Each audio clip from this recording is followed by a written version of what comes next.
Hi there, how are you going with all these changes? It's been an interesting time for sure. I thought this week's best bits I actually give you a video of myself because there's so much written information out there right now.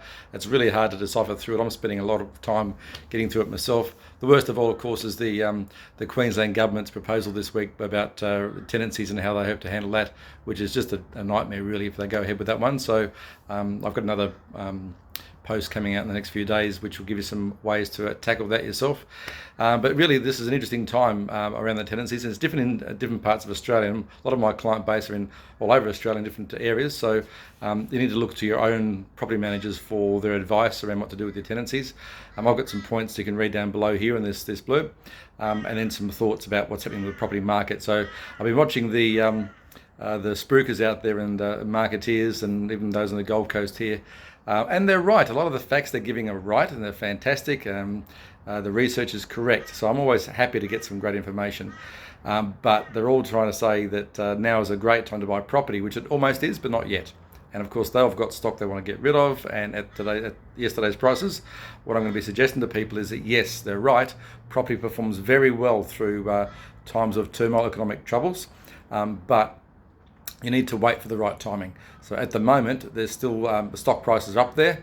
I really believe we need to wait for probably about a month. We'll start seeing the right timing will be. I can see obviously Australia will start winding back some of its lockdown processes. So over the next few weeks, I'm going to be suggesting what people do to get ready. First of all, as I've put it down below here, first of all, the main thing you got to do is make sure you stabilise or get stability around where you're at with your finances, and especially around your property. So first thing is to get head on to your property manager and get ahead of the game. Just make sure they're talking to your tenant for you, and not just accepting things, but getting some verification about their situation. And there are some things, as I put out in my last email, that you can do. Things that you don't want to go dropping rents for your tenants straight away willy-nilly.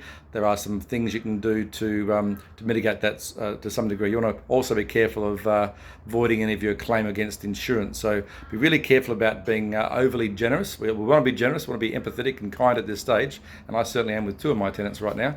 But there's some processes you have to follow to cover your bum. All right. There are some things you can do as well, like there are some jobs around the house and cleanups and so forth.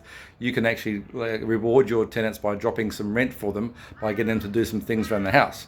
If you're looking at painting, which is not a bad idea, there are some insurance problems and liabilities with that. So just cover that off with your property manager and your insurance agent to cover yourself there.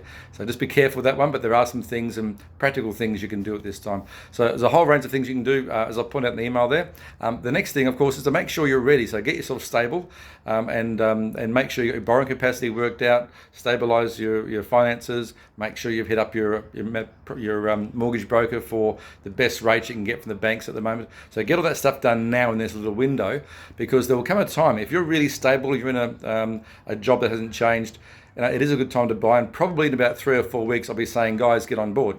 Not just yet though. And if you need to wait a bit longer until you're really sure where you are finances, that's totally fine. But again, do all these steps to make sure you're ready. Get your costs down, put your income up, get your mortgages sorted out, etc., and make sure you got your borrowing capacity ready, because history shows that property performs really well. Not being a liquid asset, it has some advantages when it comes to economic times. So property will see a dip. I'm expecting dips in Melbourne and Sydney particularly, Gold Coast certainly, and Brisbane a wobble. But I'm really looking at Brisbane primarily, because the same factors that were causing it to boom or start its boom are still going to be there afterwards. So talk to me about that. Make sure you get a contact a request in. I'll have a chat to you, a phone call, etc., or a Zoom, and talk about where you're at. So first of all, make sure you cover your bum on where you're at now with your tenancies, and then get ready to go ahead and make the most of the market, because the market is going to be good again, and we'll see some great performances over the next few years. Okay, hope that's helpful. Drop me a line. See ya.